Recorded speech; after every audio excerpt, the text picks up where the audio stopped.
हम लाते हैं top news, आपके फेवरेट टॉक शोज और अनलिमिटेड एंटरटेनमेंट सिर्फ यूट्यूब पर। अगर आपने अभी तक हमारा चैनल सब्सक्राइब नहीं किया तो अभी सब्सक्राइब करें और बेल आइकॉन को क्लिक करके हमारी लेटेस्ट वीडियोस के बारे में अपडेट जानें। सब्सक्राइब कीजिए और हम आपको लिए चलेंगे आपकी फेवरेट वीडियो की तरफ।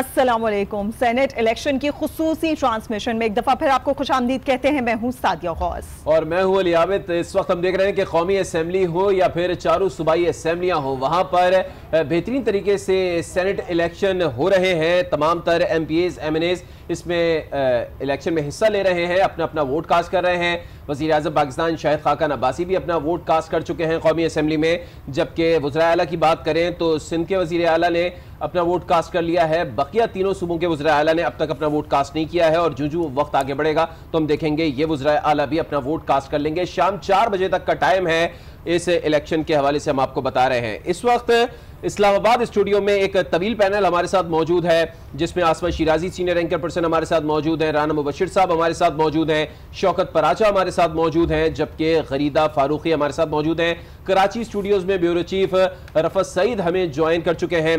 तो सबसे पहले हम रुख करते हैं आसमा शिराजी की जानिब और उनसे बात करते हैं। आसमा, कुछ दिनों पहले तक की ही बात थी, कहा जा रहा था कि ये हुकूमत ज्यादा चलती दिखाई नहीं देती है, ये हुकूमत चली जाएगी, सेनेट इलेक्शन नहीं हो पाएंगे, टेक्नोक्रेटिक सेटअप आ जाएगा। लेकिन अब तमाम तर खदशात एक तरफ हो गए हैं। आज वो दिन आ गया, वो वक्त भी आ गया, सेनेट इलेक्शन भी हो रहे हैं और सब जो है वो हंसी खुशी हिस्सा भी ले रहे हैं। जो कल तक रूठे हुए थे आज भाम शीरो शकर हो चुके हैं। बिल्कुल अली, ये सबसे आज जो अभी थोड़ी देर पहले बिलावल भुट्टो जरदारी ने किया है वो बड़ा ही खुशाइंद और बड़ा ही ज़बरदस्त, मुझे तो बड़ा अच्छा लगा कि उन्होंने कहा कि ये जमहूरियत की फतह है और किसी भी पार्टी से बालातर होके जितने शकूक व शुबहात थे कि सेनेट इलेक्शन नहीं हो पाएंगे, ये करवाए नहीं जा सकेंगे, फिर जिस तरह से बलोचिस्तान असम्बली के अंदर नज़र आया, फिर ये कहा गया कि सिंध असम्बली टूट जाएगी, फिर कहा कि KP असम्बली टूट जाएगी और इसके ऊपर एक पूरी डिस्कशंस, र्यूमर्स, अफवाहें, साजिशें, ये सब कुछ होता रहा। और यही बिलावल भुट्टो ने कहा है कि साजिशों को शिकस्त हुई है और जमहूरियत की फतह हुई है।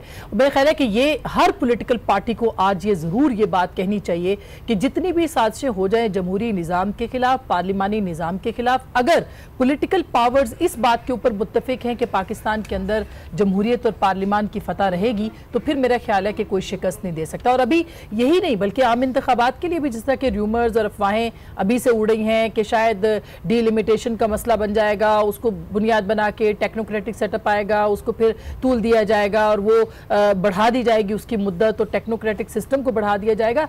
ये सब साजिशें अगर हो रही हैं कहीं पे तो इनको नाकामी ज़रूर मिलेगी। आज भी आप देखें कि रिजर्वेशंस हैं, जैसे फाटा के लोगों ने कहा कि वोट की खरीदारी हो रही है, इल्ज़ामात बहुत स्ट्रॉन्ग उन्होंने लगाए हैं, लेकिन उसके साथ साथ ये हर दफ़ा हर सेनेट के इंतखाबात के अंदर ये इल्ज़ामात आ रहे हैं। उसके बावजूद आप देखें जिस तरह से सेनेट ने परफॉर्म किया है पिछले कुछ अरसे के अंदर, खास करके जब से चेयरमैन रजा रब्बानी थे, जिस तरह सेनेट अपना काम करती रही है और कर रही है, उससे जो भी खरीदो फरोख्त के बाद भी अगर कोई आएगा, अगर ऊपर कोई शख्स बैठा हुआ है अच्छा और अगर पॉलिटिकल पार्टीज पाकिस्तान के पार्लिमानी निजाम पे यकीन रखेंगी तो फिर सेनेट परफॉर्म करता रहेगा और वो इंशाल्लाह करेगा। ये जो थोड़ी थोड़ी खरीदो फरोख्त की बातें हैं इसमें बड़ी इंटरेस्टिंग है। बाय द वे अभी मखदूम शहाबुद्दीन साहब जो फाटा के हैं, उनके साहबजादे निजामुद्दीन ने कुछ इल्ज़ामात आयद किए हैं और ये कहा कि जो पूल था फाटा का 6 अराकीन का, उन्होंने जिक्र किया उस ग्रुप के पास 90 करोड़ उनकी बोली लगी, यानी ये उन्होंने इल्ज़ाम लगाया है। इसी तरह के इल्ज़ामात जो हैं वो PMLN के ऊपर लगे हैं अभी थोड़ी देर पहले कि उनके एक जो उम्मीदवार थे यहाँ पे, उनके शमीमा अफरीदी साहब का नाम लिया गया है कि उनके ऊपर भी इसी तरह से इल्ज़ामात हैं। सो ये इल्ज़ामात तो हैं और इसमें हकीकत भी हो सकती है, लेकिन ओवरऑल जो इस वक्त तक सेनेट का वोटिंग चल रही है और सिस्टम चल रहा है सारा, उसमें कोई अभाम नहीं है और उसमें कोई रुकावट नहीं आई। ठीक, गरीदा भी हमारे साथ मौजूद है, राना मुबशिर और हमारे साथ शौकत पराचा भी मौजूद हैं, लेकिन लेडीज फर्स्ट। तो मैं पहले सवाल करूंगी गरीदा से। गरीदा, वोट के साथ नोट नहीं होना चाहिए, हॉर्स ट्रेडिंग नहीं होनी चाहिए, हॉर्स ट्रेडिंग नहीं होनी चाहिए, इल्जामात का जिक्र आसमा ने भी किया। Gentleman's follower. अच्छा, you have to be the gentleman, but ladies first is kind of, आप segregation कर रहे होते हैं। It should be an equal one. सही। गरीदा, मैं ये जानना चाहूंगी, वोट के साथ नोट नहीं होना चाहिए, हॉर्स ट्रेडिंग भी हो रही है और कुछ इल्जामात जिस तरीके से आसमा ने भी जिक्र किया कि आ रहे हैं सामने, लेकिन वो तो जैसे रिजल्ट सामने आएगा तभी बात सही से सामने आ सकेगी। आपको क्या लगता है इन तमाम इल्जामात में रहते हुए किसका पल्ला भारी लग रहा है आपको?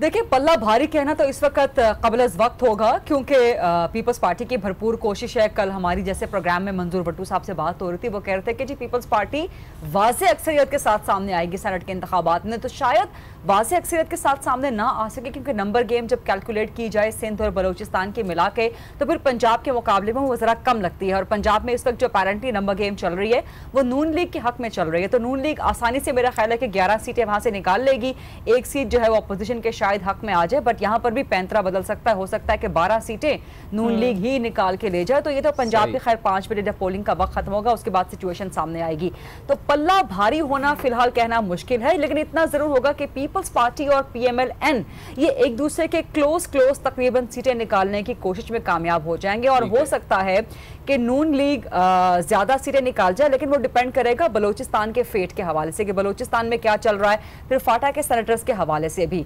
जो बात अभी आप लोग थोड़ी देर पहले कर रहे थे कि सेनेट का इलेक्शन, आसिमा जी ने भी जैसे डिटेल से उस पर बात की, बिलावल भुट्टो सरदारी साहब का भी ट्वीट कोट किया, हम लोग भी 11 बजे यही बात कर रहे थे कि तमाम तर अफवाहें, तमाम तर साजिशें, तमाम तर हादिसात, तमाम तर चहमगोइयाँ, जितनी भी कोशिशें हुई, उसके बावजूद आज सेनेट के इंतखाबात हो रहे हैं और ये डेमोक्रेटिक प्रोसेस के लिए आज बहुत बड़ा दिन है। और आज सेनेट के इंतखाबात हो जाना ये इस बात की भी यकीन दहानी है कि आम इंतखाबात भी 2018 में होंगे और अपने मुकर्रर टाइम पे ही होंगे। और जैसे हम 11 बजे भी बात कर रहे थे कि सेनेट के इंतखाबात को गैर यकीनी का शिकार करने के लिए बहुत साजिशें की गई, बहुत कोशिशें की गई। बलोचिस्तान असेंबली से उसका जो है प्रोसेस स्टार्ट हुआ, रोलिंग बॉल की सूरत में वो चलता गया, फिर उसके बाद जिस तरह सुप्रीम कोर्ट का इलेक्शन एक्ट के हवाले से फैसला सामने आया, अब शेख रशीद साहब की पिटीशन वो लगी हुई है ऑलरेडी।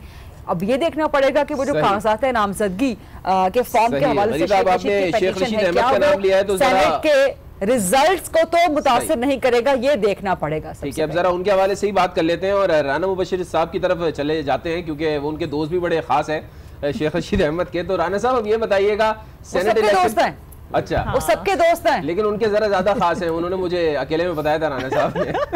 अच्छा राना साहब, ये राना साहब अकेले में क्या क्या बताते हैं आपको? जब कराची आते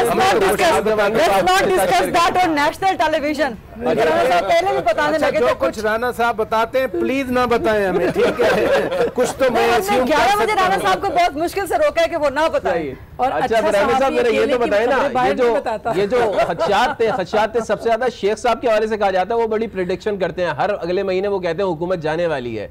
तो अब शेख रशीद साहब का नाम आ गया, और भी कई ऐसे ऑपोजिशन के सियासतदान हैं जो मुसलसल हुकूमत को घर भेज रहे थे पिछले कई सालों से, कई महीनों से।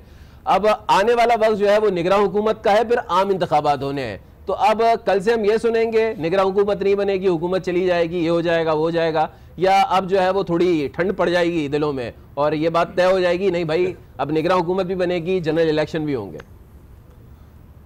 शेख साहब से पहले तो ये पूछा जाए ना, खैर हमारे तो पुराने मोहल्लेदार हैं जी, आसमा के भी और मेरे भी, अच्छा। लेकिन शेख साहब से कम ये पूछना चाहिए, हमारे सामने आए, क्योंकि मेरे साथ तो उनके ताल्लुकात को अच्छे नहीं है आजकल, अच्छा। लेकिन उनसे पूछना ये चाहिए कि उन्होंने इस्तीफा दिया था लाहौर पे माल रोड पे खड़े होके, बड़ा गज वज के इस्तीफा देता सी, वो इस्तीफा किधर गया?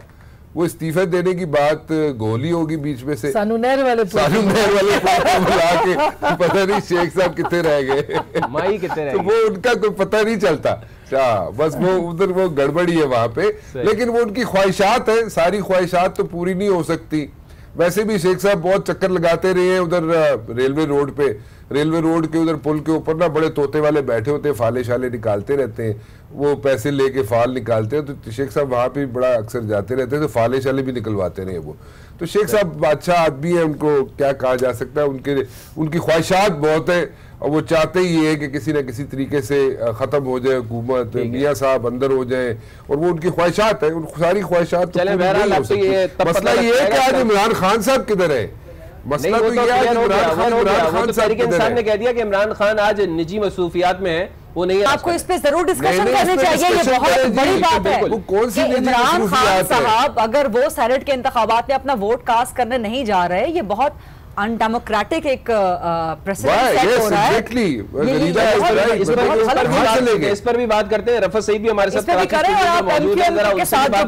सिंध में उस पर भी कर रहे हैं। सही है। अच्छा रफत साहब, आप क्या कहेंगे इस पूरे ओवरऑल सिनारियो पर, और खासतौर पर एमक्यूएम के हवाले से क्या कहेंगे? कल तक तो ऐसा लग रहा था कि एमक्यूएम बादराबाद अलग है, पीआईबी अलग है, रात को पता नहीं अचानक से क्या हुआ कि दोनों रहनुमा एक हो गए और आज एक ही पेज पर है। बिल्कुल एमक्यूएम पे तो बात करूंगा, लेकिन इमरान खान की बात की। इमरान खान अपने ससुराल गए हुए हैं, शायद वही उनकी निजी मसरूफियत है। तो शायद दुआ के लिए गए हैं वो। अच्छा, इसके साथ साथ मैं भी कहूंगा चलने देंगे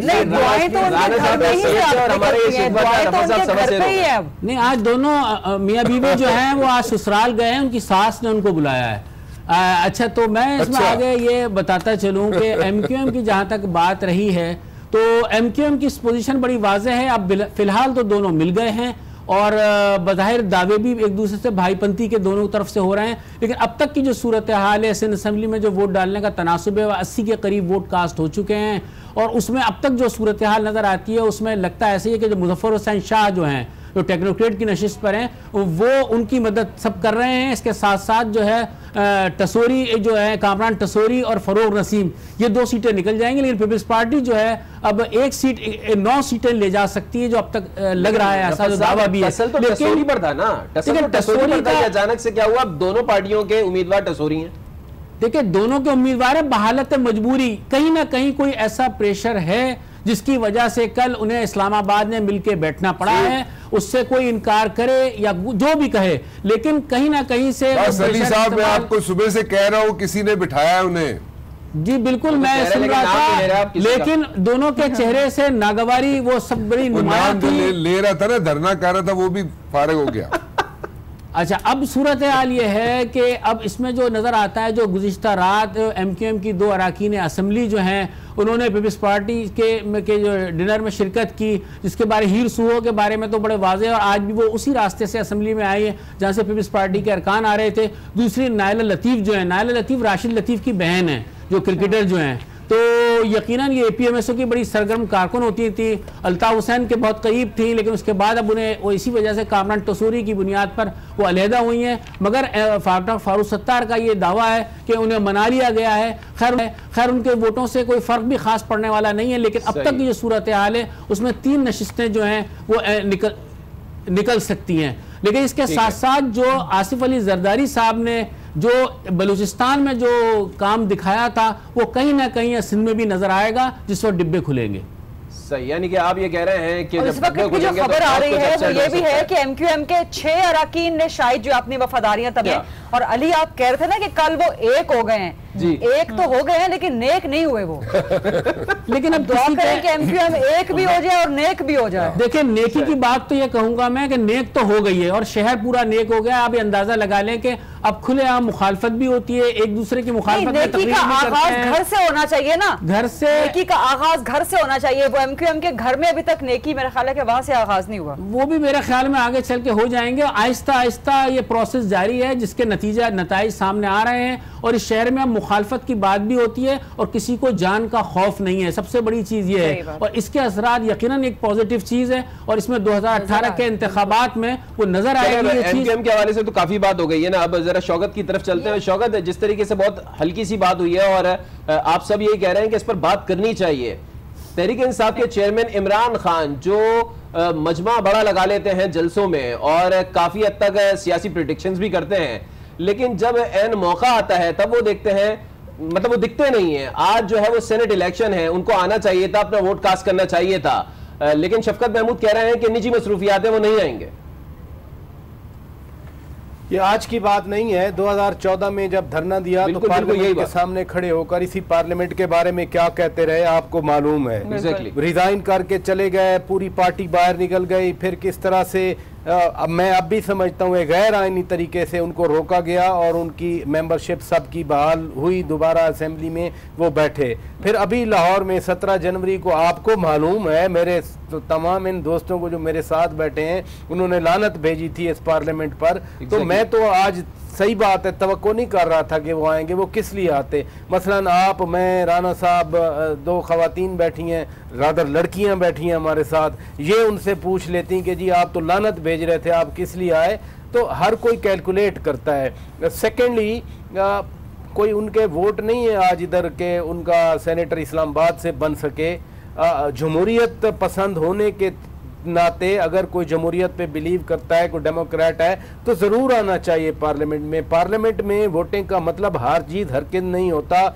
जब हारने वाले होते हैं वो भी जमहूरी अमल को आगे बढ़ा रहे होते हैं इनफैक्ट, लेकिन वो अपने तौर पर बड़े क्लियर हैं कि ये सब ड्रामा है। पार्लियामेंट के बाहर फैसले होते हैं, पार्लियामेंट के अंदर फैसले नहीं होते। और बार बार वो इस पार्लियामेंट के बारे में जो अलकाबात कहते रहे, उन्हीं अलकाबात को जेहन में रखा जाए तो फिर उनका आज ना आना, पर्टिकुलरली इस मौके पर जब सेनेट का इंतखाब हो रहा है, 2 सेनेटर्स इस्लामाबाद से मुंतखब होने हैं, वो अंडरस्टैंडेबल है कि क्यों नहीं आए वो।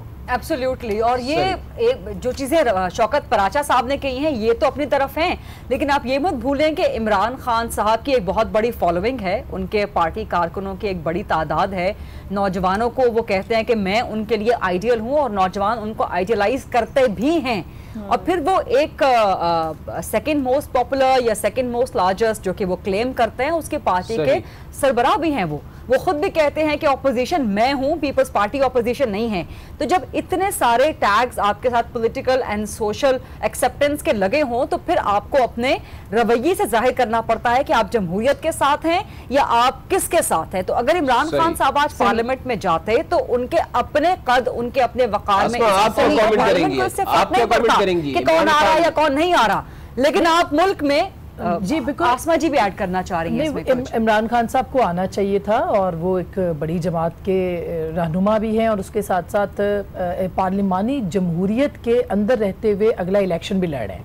मतलब इसी पार्लियामेंट के अंदर वो अक्सरियत भी चाहते हैं, हुकूमत भी बनाना चाहते हैं, लोगों से वोट भी मांग रहे हैं और वोटों का तकाजा भी कर रहे हैं। सो मेरा ख्याल है कि बहुत मुनासिब होता कि वो भी आते, शेख रशीद साहब भी आते। उनका कैंडिडेट जीत सकता नहीं जीत सकता, कैंडिडेट है या नहीं है, उसके बावजूद भी उनको आना उनका एक बहुत बड़ा कदम होता। इससे पहले भी बहुत अहम सिटिंग्स हुई हैं पार्लियामान के अंदर, वो वहाँ नहीं मौजूद नहीं। जब यहाँ पे मुख्तलिफ सरबराहान आए हुए थे, एक दफ़ा तो वो पाकपत्तन में थे, उस वक्त वो उनकी तस्वीरें मुख्तलिफ जगहों पे चल भी रही हैं। तो बिल्कुल दुरुस्त बात है, उनकी अपनी मसरूफियात हैं और होनी चाहिए, लेकिन उसके साथ साथ एक वोट डालने के लिए मेरा ख्याल है मैक्सिमम उनको 10 से 15 मिनट लगते और आने और जाने में उनको 1 घंटा लग जाता। इतना दूर बनी गाला नहीं है पार्लियामेंट हाउस से, तो वो बहुत मुनासिब होता है। लेकिन वो नहीं आए, प्रोसेस चल रहा है। सही जी, मैं ये कह रहा हूँ, देखिए कराची में अगर देखा जाए तो वो खातून मेरे जहन से उनका नाम निकल गया, वो रात को उनके बेचारे बेटे की रुबीना कायम खानी के बावजूद वो वोट डाल के वो चली गई। सही। राना साहब भी हमारे साथ मौजूद हैं, शौकत पराचा, गरीदा फारूकी, इसके अलावा आसमा शिराजी भी हमारे साथ मौजूद हैं और कराची से हमें ज्वाइन किया है रफत सईद ने, आप भी हमारे साथ मौजूद है। तमाम पैनल हमारे साथ मौजूद है। हमारी ट्रांसमिशन का सिलसिला जारी है, यहाँ वक्त हुआ है एक ब्रेक का। असेंबलियों में अभी भी पोलिंग का सिलसिला जारी है। 4 बजे का वक्त दिया गया है कि पोलिंग का वक्त खत्म होगा और उसके बाद फिर रिजल्ट्स भी आपको बताना शुरू करेंगे। अभी हम रफत सईद की जानिब जाते हैं। अली, जिस तरीके से रफत सईद इससे पहले भी बात कर रहे थे कि कराची में बहुत ज्यादा चेंजेस आए हैं, जब हमने देखा कि MQM के खास तौर पर उसके हवाले से हम बात कर रहे थे कि बहुत ज्यादा चेंजेस आए, आम आदमी के अंदर जो एक खौफ होता था वो खत्म हो गया है। हम आम आदमी की अगर रफत सईद बात करें, सेनेट इलेक्शन हो रहे हैं, हम देख रहे हैं जमहूरियत बहुत स्मूथली आगे की जाने बढ़ रही है, इंशाल्लाह आम इंतखाबात भी होंगे। लेकिन इस पूरी चीज के बाद, जो जीत रहा है, जो हार रहा है, इस पूरी चीज के बाद एक आम आदमी की जिंदगी पर क्या फर्क पड़ेगा? कौन सी ऐसी जमात है जो वाकई इतना अच्छे तरीके से डिलीवर कर पाएगी कि आम आदमी की जो जिंदगी है वो भी बेहतर होगी, अगर हम इस तरीके से बात करें? देखिए, अगर आम आदमी के लिए कोई सोच होती तो आज ये सूरत हाल नहीं होती। मैं इसमें मोरिद इल्ज़ाम ठहराऊंगा एमक्यूएम को। एमक्यूएम बिला शिरकत गैर जो है वो इस शहर में हर तरह का इख्तियार रखती थी, सब कुछ कर सकती थी, लेकिन किसी ने इस शहर पर तवज्जो नहीं दी। उसके बाद पाकिस्तान पीपल्स पार्टी है, उसने भी इस शहर की हालत ज़ार को तब्दील करने पर तवज्जो नहीं दी। गो के बात ये की कि वो सबको साथ लेकर चलेंगे। आसिफ अली जरदारी साहब का नारा यही था कि वो सबको साथ लेकर चलेंगे। एक मुफाहमत की सियासत का उन्होंने आगाज़ किया। फिर मैं कहूँगा कि सेनेट के जो इंतखाबात हैं इसका बरह रास्त अवाम से उस तरह का ताल्लुक तो नहीं है, लेकिन बहरहाल रिफ्लेक्शन है। MPs जो अवाम के नुमाइंदे हैं वो वोट देते हैं और उनको ऐवान आला में भेजते हैं जहाँ पर कानून साजी का सारा अमल होता है। लेकिन इसके सब के बावजूद आम आदमी जो है वो अभी भी ला ताल्लुक है। 2018 के इंतखाबात होने वाले हैं लेकिन लोगों की जिंदगियों में कोई तब्दीली नहीं आई। आज भी शहर वो कचरे का ढेर बना हुआ है। अगर अंदरून सिंध की बात करते हैं हम तो अंदरून सिंध जिस तरह हालत ज़ार खराब है वहाँ पे, उसी तरह की सूरत हाल कराची में भी है। सिर्फ चंद सड़कों की तामीर करके वजीर आला ये तासुर दे रहे हैं कि इस शहर में अब तरक्याती काम हो रहा है। इस शहर में जो बल्दिया है वो ये कहते हैं कि हमारे पास फंड्स नहीं है। इल्ज़ाम दर इल्ज़ाम, इल्ज़ाम के अलावा कुछ भी नहीं है। ये इलेक्शन खत्म हो जाएंगे, शाम को जब डिब्बे खुलेंगे तो उसमें यह भी अंदाजा हो जाएगा कौन किसने कहां पर किसकी बोली लगी है, किसने किसको वोट दिए हैं। ये सूरत हाल अब थोड़ी देर बाद वाजे हो ही जाएगी। लेकिन आम आदमी की जिंदगी में कोई फर्क पड़ने वाला अब भी नजर नहीं आता। इस शहर का वाली वारिस कोई भी नहीं है। तहरीक इंसाफ बात करती है लेकिन तहरीक इंसाफ की बात नहीं है, बल्कि इस पूरे सूबे की अगर हम बात करें तो कोई वाली वारिस नहीं है। जो दीगर शहर हैं, हैदराबाद हो, सखर हो, नवाबशाह हो, वहां पर भी हम यही सूरत हाल देख रहे हैं कि ये पूरा सूबा जो है हम देख रहे हैं मुसलसल पस्ती की जानिब गामजन है। तरक्याती काम हमें अगर नजर भी आते हैं तो इक्का दुक्का जगह ही नजर आते हैं। अली एक बात कहूंगा, इमरान खान बहुत दावे कर रहे हैं। वजीर आला जो पंजाब है उन्होंने कहा मैं लाहौर बना दूंगा कराची को, कोई पेरिस बनाता है, कोई न्यूयॉर्क बनाता है। इस तरह की बातें हम अरसे से सुनते चले आ रहे हैं, लेकिन इस शहर की हालत पर किसी ने तवज्जो नहीं दी। और आज ये कॉस्मोपॉलिटन शहर है कराची, लेकिन शहर में हर जगह आप तबाही के मनाजिर देख सकते होंगे। किसी ने तवज्जो नहीं दी है। ये सिर्फ आर्टिफिशियल चीजें, आर्टिफिशियल बातें बहुत हैं, लेकिन अमली इकदाम किसी ने नहीं किए। और आने वाले दिनों में भी लगता नहीं है कि कोई इस तरह के काम करेगा। और उसके बाद एमक्यूएम अब 7 हिस्सों में तकसीम हो चुकी है। मुमकिन है उसका एक आध हिस्सा और हो जाए। PIB में पाकिस्तान बन चुकी है, भी बहादुराबाद बन चुकी है, आई बनने वाला है। वो भी मेरे ख्याल में पार्लियामेंटेरियन जो इनका ग्रुप है उसमें अलहदगी आहिस्ता आहिस्ता जो MPs हैं वो एक अलग ग्रुप बना लेंगे। इस तरह 7 हिस्से MQM के अब तक हो चुके हैं, हकीकी से लेके यहाँ तक। ठीक है, अब इस्लामाबाद के जो पैनलिस्ट हैं उनकी तरफ चलेंगे और गरीदा आपसे सवाल करूंगा और बकिया सब भी अगर कमेंट करना चाहें तो जरूर करें। बात यह है कि हम देखते हैं अगर दीगर जमहूरियतों में देखें तो वहां पर अगर कौमी असम्बली के इंतखाबात होते हैं तो उसके कुछ अरसे बाद देखते हैं कि सूबाई असम्बली के इंतखाबात होते हैं, फिर उसके कुछ अरसे बाद हम देखते हैं यूनियन काउंसिल की सतह के इंतखाबात होते हैं। यानी मुसलसल अवाम इंगेज रहती है और हुक्मरान इंगेज रहते हैं। यहाँ पर हम देखते हैं कि 5 साल के अंदर एक ही दफा कौमी असेंबली का इंतखाब होता है और सूबाई असेंबली का इंतखाब होता है। अब जब सेनेट इलेक्शन की बात आती है, जैसे कि PTI कह रही है, उसका ये कहना सही है कि क्यों जनरल इलेक्शन की तरह सेनेट इलेक्शन नहीं कराया जा सकता, क्यों उसको डायरेक्ट अवाम के जरिए चुनाव नहीं किया जा सकता। क्या वजह है कि सूबाई असेंबलियां और कौमी असेंबली के मेंबरान ही चुने जो खुद पॉलिटिकल पार्टी के ही MPA और MNAs हैं। तो अगर हम अपना निजाम थोड़ा तब्दील करें तो क्या मजीद जमहूरियत मजबूत नहीं होगी? PTI का ये जो मौक़िफ़ है कि सेनेट इलेक्शन डायरेक्ट होने चाहिए ना कि इनडायरेक्ट।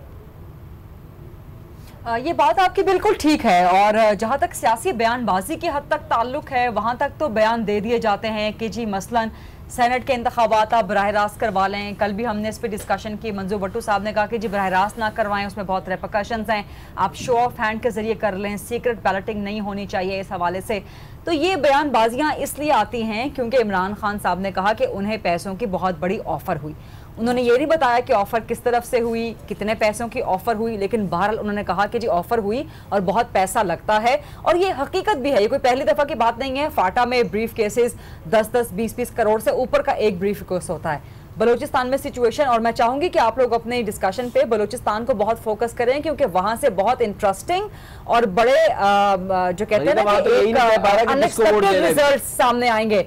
खासतौर पे ये कि पीपल्स पार्टी का वहां पर एक भी MPA नहीं है और पीपल्स पार्टी कम से कम 5-6 सीटें वहां से निकालने की गुंजाइश में है और वहां से पुरुम्मीद है। फिर सिंध में आप देख लें कि पीपल्स पार्टी वहां जिस तरह से कह रही है कि जी पीपल्स पार्टी ने आज सुबह कहा कि MQM का सारा वोट बैंक जो है पीपल्स पार्टी को पड़ेगा।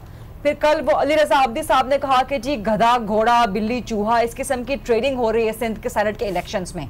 तो ये बड़ी इंटरेस्टिंग सिचुएशन है। अब इस सिचुएशन में सेनेट के इंतखाबात होने तक ही क्या आपका ये मुतालबा है, क्या इसके बाद भी जो भी पार्लियामेंट में आता है अक्सरियत में वो एक कोई बिल लेके आएगा, कोई आईनी तरमीम लेके आएगा कि सेनेट के इंतखाबात बराह रास्त होने चाहिए कि नहीं होने चाहिए? मिसाल दी जाती है जी अमेरिका की, लेकिन अमेरिका में जैसे आपने जिक्र किया कि जो ग्रास रूट लेवल की इंतजामी मामलात हैं वहाँ के MNAs या MPAs, मतलब मैं अपनी तरफ की बात कर रही हूँ ना, ज्यादा दूर नहीं जाना चाहिए, पड़ोस में भारत है वहीं पर देखिए। आप बरतानिया की मिसाल ले लें, हर 3 साल बाद वहां मेयर का इलेक्शन होता है, हर 3 साल बाद वहां की जो यूनियन काउंसिल्स होती हैं उसका इलेक्शन होता है। तो वो एक प्रोसेस पिछले कई दहाइयों से चलता हुआ आ रहा है। हमारे यहाँ पे आप ये बल्दियाती इंतखाबात का मामला देख लें, बल्दियाती गवर्नमेंट्स का मामला देख लें, कराची में मेयर की सिचुएशन क्या आपके सामने है, पेशावर में बल्दियाती गवर्नमेंट की, लोकल गवर्नमेंट की सिचुएशन क्या है वो आपके सामने है। पूरी की पूरी पॉलिटिसाइज्ड है वहां की लोकल गवर्नमेंट पेशावर की भी। लाहौर का देख ले, मेयर कौन है किसी को नाम तक नहीं पता, फंड्स तक नहीं मिलते, कोयटा में कौन है कुछ पता नहीं चल रहा। तो मतलब हम यही बात कर रहे हैं कि इंतखाबात तो होते रहते हैं लेकिन आम आदमी तक नहीं आते।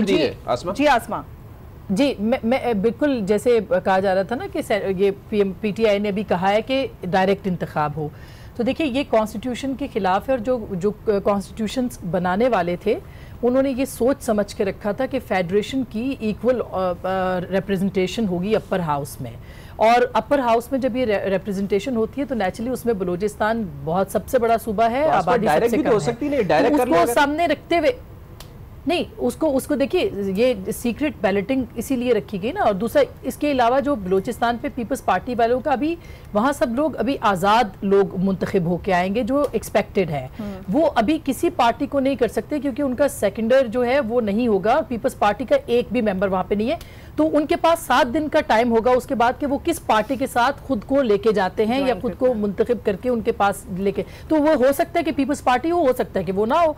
इसलिए बलूचिस्तान के हवाले से अभी तक बहुत ही अनप्रिडिक्टेबल जो सिचुएशन है वो सामने आ रही है। और जहां तक पंजाब की है वो तो इंतहाई प्रिडिक्टेबल है। इवन अभी निजामुद्दीन सियालवी साहब का स्टेटमेंट आया है कि मैं तो अगला इलेक्शन भी PMLN के प्लेटफॉर्म से लड़ूंगा, मेरे कुछ ही तहफुजात थे वो दूर हो गए। रहा KP असेंबली का, वो भी छोटी असेंबली है, कम लोग हैं, लेकिन चूंकि तनासुब 34.5 का होता है तो उसके हिसाब से वो वहां पे खरीदो फरोख्त होती है और फाटा में सबसे ज्यादा। तो ये लुक आफ्टर की जा सकती है। नहीं, फाटा के अगर 11 MNA हैं और 4 सीटों के लिए वो वोट करते हैं तो इसको मॉनिटर किया जा सकता है, लेकिन सीक्रेट बैलेट है। और जब तक तरमीम के जरिए, यानी जब तक कॉन्स्टिट्यूशन अगर PTI की हुकूमत आती है वो तरमीम करे और डायरेक्ट इलेक्शन, मैं भी बार बार इलेक्शन की अली, मैं जरूर इस पे कमेंट करना चाहता हूं। 5 साल का जो टेन्योर है वो इसलिए होता है कि कोई भी हुकूमत है उसको इतना तो टाइम मिले कि कम से कम अपने एजेंडे पे वो अमल दरामद करे।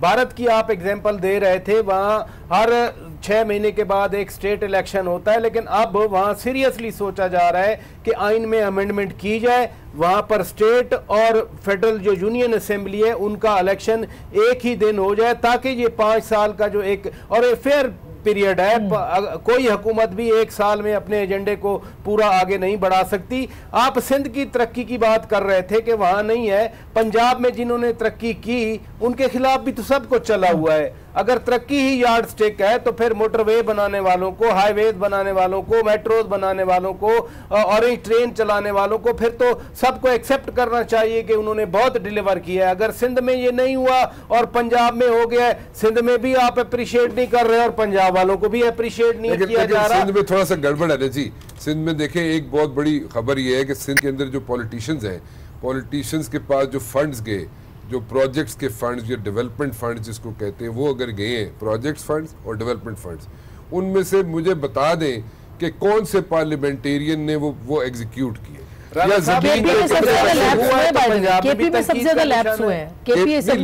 पे तो लगा ही नहीं, जो प्रोजेक्ट्स हैं वो भी नहीं, यहाँ पे लैप्स नहीं हुए, यहाँ पे लगा ही नहीं, लेकिन पैसे ले लिए गए, पैसे वसूल कर लिए गए, लेकिन लैप्स नहीं हुए, जमीन में कुछ नहीं बना। साहब जहां लगा है वहां भी तो करप्शन के केसेस आ गए ना। आज भी आप लगे ही कख नहीं। इधर नहीं लगा तो तरकीद जहाँ लगा है पैसे वसूल हो गए, नहीं जहाँ लगा है वहाँ भी तो डाले और पैसा जमीन पे नहीं लगाया। जी जी राना साहब, आपकी बात दुरुस्त है कि आधा लगा लेकिन आधा खा लिया गया, वहाँ पे भी तनकीद हो रही है, लेकिन वहाँ तो लगा ही नहीं है। आधा नहीं, बिल्कुल ही नहीं लगा, बिल्कुल ही नहीं लगा। अगर सिंध की बात करें तो रफत साहब हमारे साथ। मगर एक बात मैं ये बताऊं कि आप कह रहे हैं कि लगा नहीं, यहाँ सिंध में एक बात ये है कि जो काम करने वाले इदारे हैं उनको भी शेयर दिया जाता है। वो एक इस मामले में तो सिंध बड़ा इत्तेफाक से चलता है कि यहाँ पर जो पैसा आपने कहा खाया गया, खाने में कहीं ना कहीं वो हिस्सेदार भी बनाते हैं और वो हिस्सा भी देते हैं और इसी वजह से वो महफूज भी रहते हैं। मिल पाउंड के खाने में वैसे बरकत भी होती है काफी। ठीक कह रहे, सही कह रहे। तो रफत साहब क्या पढ़ा जाता है उस खाने पे? उस खाने पे पड़ा जाता है कि बड़े मुनसिफाना तरीके से तकसीम होती है पैसों की, ऐसा नहीं है जो जबान दे दी गई। जो पॉलिटिकल गवर्नमेंट्स है उनके साथ ये अलमिया तो रहेगा। देखिए, और ये पूरी दुनिया में, सिर्फ पाकिस्तान में नहीं है। मैं 2006 में अमरीकी इंतखाबात कवर कर रही थी, वहाँ पे भी जो पब्लिक थी वो यही कह रही थी कि जी करप्शन बहुत है और हमें महंगाई बहुत है और करप्शन बहुत है और काम नहीं होते हमारे। तो ये तो अमेरिका में भी लोग ये बात करते थे। इंडिया में भी 2004 में मैंने इलेक्शन कवर किया तो वहां पे भी लोगों के इसी तरह के मसाइल थे। तो ये देखिए, जमहूरियतों में ये होता है, ये इसीलिए मैं और आप ये बात कर रहे हैं। मगर आसमा, ऐसी जमहूरियत का क्या फायदा? आपको मैं एक बात और बताऊं, ये सेनेटर मुंतखब हो जाएंगे, आप देखिएगा जो करोला गाड़ी में आता है वो वीगो में आएगा। सुने, ये जो करोला में वोट डालने आया है ये वीगो में आएगा, वीगो में नहीं आएगा तो प्राडो में आएगा। वहाँ बांट के खाया जाता है। अगर ये हिस्सा देने वाले, रास्ता दिखाने वाले, फाइल पेपर मुकम्मल करके देने वाले ये लोग अगर ठीक हो जाए, मैं सिस्टम की बात कर रहा हूँ, मैं रियासत के निजाम की बात कर रहा हूँ। चेक्स देखें, प्रिंसिपल अकाउंटिंग ऑफिसर हर मिनिस्ट्री का सेक्रेटरी होता है, वो मिनिस्टर नहीं होता। फाइल अप्रूव करता है, एक्सपेंडिचर की सेक्रेटरी अप्रूव करता है, मिनिस्टर अप्रूव नहीं करता। मिनिस्टर तो सिर्फ लिखा होता है the minister has seen it. Approval minister बगैर लिखे हुए अपना हिस्सा ले लेता है। रफत साहब और शौकत पराचा, आप सब लोगों के लिए एक ही बात यह है कि हमारे माजी में ही अभी एक वजीर आला बलूचिस्तान गुजरे थे, उन्होंने बड़ी एक जबरदस्त बात कही थी कि डिग्री होती है, भले से असली हो या जाली हो। तो हमारे यहाँ तो सियासत का अलमिया ये है कि वो जाली और असली नहीं देखते, वो कहते हैं ऊपर फैसले ने पाकिस्तान को कितना बचाया ये भी देखिए आप। उसी वजीर आला ने रेकोडेक को बेचने से इनकार किया और आप देखें कि वो कितना सूदमंद। चले ठीक है, आप सब हज़रात का बहुत शुक्रिया, आप हमारे साथ मौजूद रहे। सही भी हो सकते हैं, हम तनकीद तो कर सकते हैं। ठीक है, जो डिक्टेटर्स हैं, जो जर्नैल रूल करके गए हैं, मुझे बताइए उनके 10 सालों का एहतसाब कीजिए कि उन्होंने क्या किया। आसमा, इस पर भी आप सब लोगों से मजीद बात करेंगे। रफत आप हमारे साथ मौजूद रहिएगा, आसमा आप हमारे साथ मौजूद रहिएगा, गरीदा आप भी हमारे साथ मौजूद हैं, राना साहब आप भी हमारे साथ मौजूद हैं और शौकत आप भी हमारे साथ। मुसलसल इस सिलसिले में बात कर रहे हैं सेनेट इलेक्शन के हवाले से। आज न्यूज पर स्पेशल ट्रांसमिशन का सिलसिला जारी है। यहाँ पर वक्त हुआ एक ब्रेक का, ब्रेक के बाद हाजिर होंगे हेडलाइंस के साथ। सादिया गौस मौजूद होंगी, मेरी जगह इमरान सुल्तान आपको ज्वाइन करेंगे। आज के साथ रहिए। सेनेटर्स के चुनाव के लिए सियासी जमातों का टकराव, किसको लगेगी सरकारी, किसका रहेगा पलड़ा भारी। खास इलेक्शन के बहुत खास लम्हात सिर्फ आज न्यूज पर।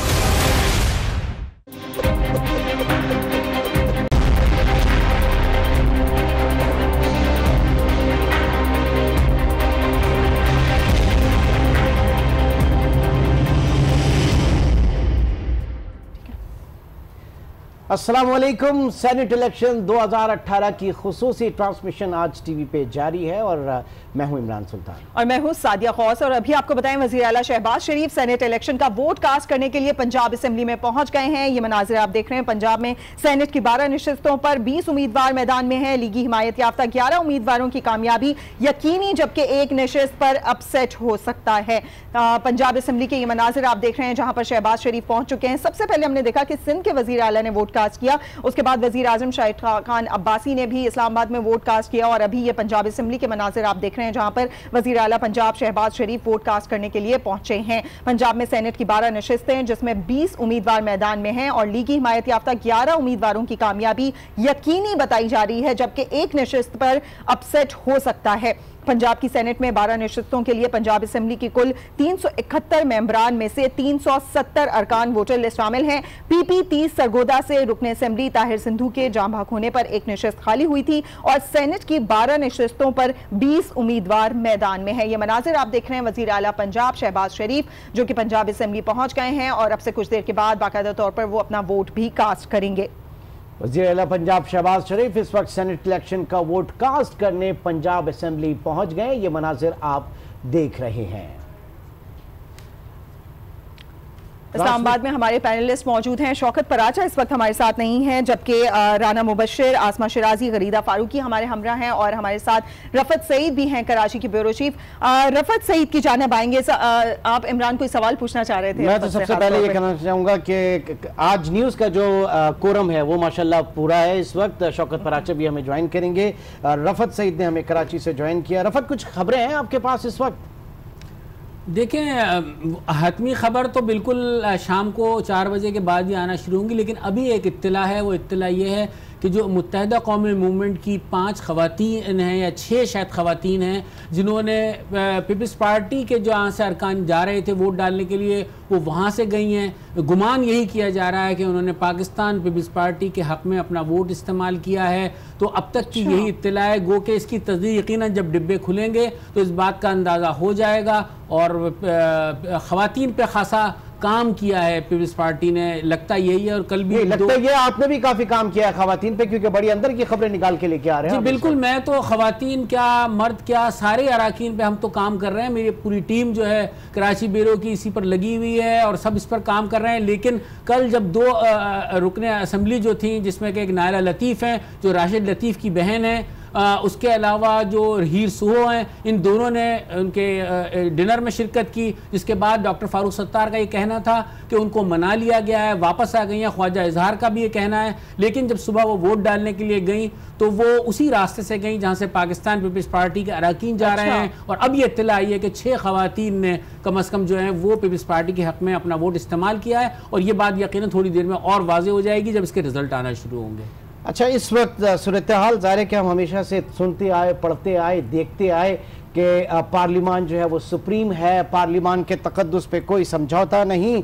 और आज इसी पार्लिमान के हवाले से, इसके इंतखाबात के हवाले से हम देख रहे हैं कि बोलियां जो हैं वो 35 करोड़ तक पहुंच गई। जो खबरें इस वक्त आ रही हैं तो ये बड़ी डिस्करेजिंग सूरत हाल है। ये किस नहज पे पाकिस्तान की सियासत जा रही है, ये पूरा ज़ाहिर है कि एक डिलेमा है हमारी सियासत के हवाले से। आसिमा शिराजी, क्या कहिएगा? ये बड़ी दुख की फीलिंग्स के साथ मैं कह रहा हूं कि हॉर्स ट्रेडिंग के हवाले से कहा जा रहा था कि उसको ख़त्म करेंगे और फिर बलूचिस्तान असेंबली में जो कुछ भी हुआ ये आपने देखा। और एक वक्त में तो ये हो चला था, कयास बात हो गई थी कि शायद इलेक्शन जो है सेनेट के वो डिले हो जाएं। ये हॉर्स ट्रेडिंग वाला एलिमेंट नहीं हजम हो रहा, नहीं होना चाहिए। नहीं, बिल्कुल नहीं होना चाहिए, इसमें तो कोई दो राय नहीं है। और लेकिन देखिए, इसके लिए एक सिस्टम ज़रूर बन सकता है। और हर सेनेट इलेक्शन में इस तरह की कंप्लेंट्स आती हैं, ख़ास करके केपी असेंबली, बलूचिस्तान असेंबली और फाटा अरकान के हवाले से। तो मेरा ख्याल है इसके ऊपर ज़रूर सिस्टम बनाना चाहिए था। बहुत सारी तरामीम हुई हैं, इस हवाले से भी काम होना चाहिए था, नहीं हो सका। हो सकता है कि अगली हुकूमत आए, अगली जो असेंबली आए, अगली पार्लियामेंट आए, वो इस बारे में कुछ सीरियस कंसिडरेशन इसके ऊपर करे कि इसको किस तरह से हल करना है।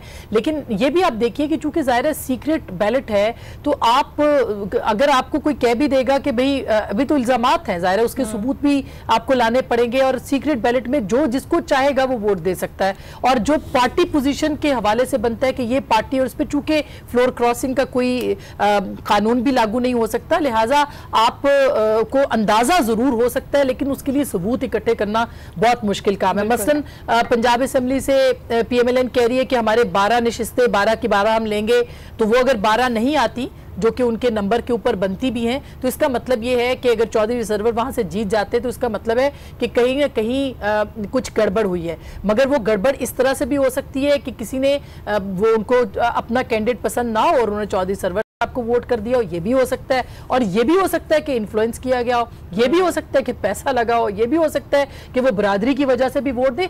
तो देखिए ये सीक्रेट बैलेट में आप किस तरह से इंश्योर करेंगे कि कौन किसको कितने, क्या वो हर कोई आदमी जो है पैसे लेके दे रहा है या वैसे कर रहा है। मसलन हीर सोहो ने आज अनाउंस किया है, मतलब उन्होंने कहा है कि जी मैं वोट करने जा रही हूँ, ये उनका राइट है कि वो जिसको मर्जी वोट करें, उनको कॉन्स्टिट्यूशन, उनको लॉ कहीं पे पाबंद नहीं करता कि आप अपनी मर्जी के बंदे को वोट नहीं कर सकते, इसीलिए तो सीक्रेट बैलेटिंग है।